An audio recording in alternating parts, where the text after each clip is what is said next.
दोस्तों, बनारस की धरती पर एक ऐसी जंग लड़ी गई जो न सिर्फ दलित समाज के लिए फक्र की बात है, बल्कि दिल्ली से लखनऊ तक सियासी गलियारों में जिसने हलचल मचा दी।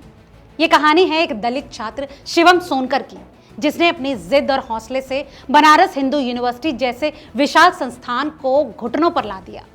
दोस्तों, लेकिन इस जंग में शिवम अकेले नहीं थे।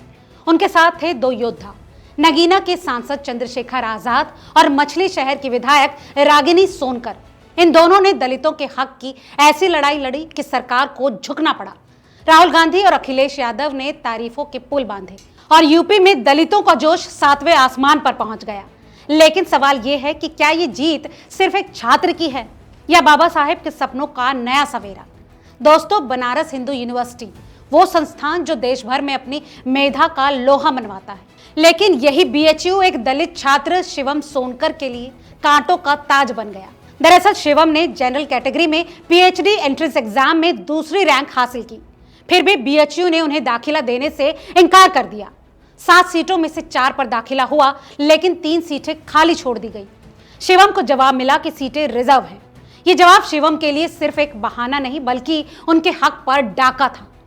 शिवम ने हार नहीं मानी और 20 दिन तक वो नंगे बदन धूप में बीएचयू के मालवीय भवन के सामने सत्याग्रह पर बैठे रहे। दोस्तों, उसकी जिद थी कि मुझे मेरा हक चाहिए और मैं बिना लड़े नहीं हटूंगा। मगर दोस्तों, ये जंग इतनी आसान नहीं थी। शिवम के आवाज को दबाने की हर कोशिश की गई। फिर आया वो ट्विस्ट जिसने पूरी कहानी ही बदल कर रख दी। जब शिवम की हिम्मत टूटने की कगार पर थी, तब नगीना के सांसद और आजाद समाज पार्टी के अध्यक्ष चंद्रशेखर आजाद मैदान में कूदे। चंद्रशेखर ने शिवम से फोन पर बात की और कहा, भाई तू अकेला नहीं है, मैं तेरे साथ हूं, तेरा हक छीनने नहीं दूंगा। दोस्तों, उनकी आवाज में वो आग थी जो दलित समाज को एकजुट कर सकती थी। चंद्रशेखर ने संसद के मंदिर यानी लोकसभा में शिवम की आवाज बुलंद की।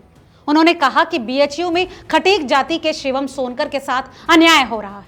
वो दूसरी रैंक लाया, फिर भी उसे दाखिला नहीं मिला। सरकार जवाब दे, ये भेदभाव कब तक होता रहेगा।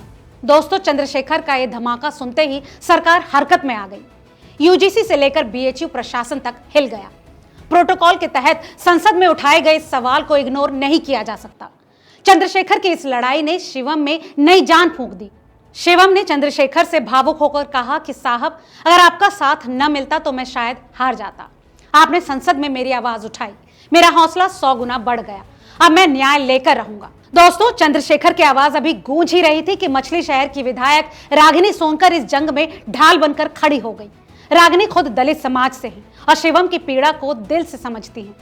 वो फौरन बीएचयू पहुंची और शिवम से मिली। शिवम ने उन्हें बताया, मैडम, जब आप आई और मुझसे बात की तो मुझे लगा कि मेरी माँ मेरे साथ खड़ी है। आपने मुझे हिम्मत दी कि मैं अकेला नहीं हूँ। दोस्तों, रागिनी ने न सिर्फ बातों तक खुद को सीमित रखा, बल्कि उन्होंने यूपी के सीएम योगी आदित्यनाथ को पत्र लिखा, केंद्रीय शिक्षा मंत्री धर्मेंद्र प्रधान से मुलाकात की, यूजीसी और राष्ट्रपति तक शिवम का मुद्दा पहुंचाया। रागिनी का कहना है कि ये सिर्फ एक शिवम की लड़ाई नहीं, बल्कि हर उस दलित छात्र की लड़ाई है जिसके हक को छीना जा रहा है। उनकी ये जिद रंग लाई और बीएचयू को दूसरा चरण शुरू करना पड़ा और आखिरकार शिवम को पीएचडी में दाखिला मिल गया। दोस्तों, 20 दिन की तपस्या, धूप में तपते शरीर और अनगिनत तानों के बाद शिवम की जीत हुई। उन्होंने मालवीय भवन में महामना की प्रतिमा के सामने शीश नवाया और कहा, मुझे भरोसा था कि महामना अपने मानस पुत्रों के साथ अन्याय नहीं होने देंगे। दोस्तों, शिवम अब सामाजिक विज्ञान संकाय के Malviya centre for Peace Research में शोध छात्र हैं। उनकी इस जीत पर चंद्रशेखर और रागिनी को धन्यवाद देते हुए वो भावुक हो उठे। चंद्रशेखर साहब मेरे बड़े भाई हैं, जिन्होंने संसद में मेरी आवाज उठाई। रागिनी मैडम मेरी माँ समान है, जिन्होंने लखनऊ से दिल्ली तक मेरे लिए जंग लड़ी। मैं जीवन भर उनका ऋणी रहूंगा।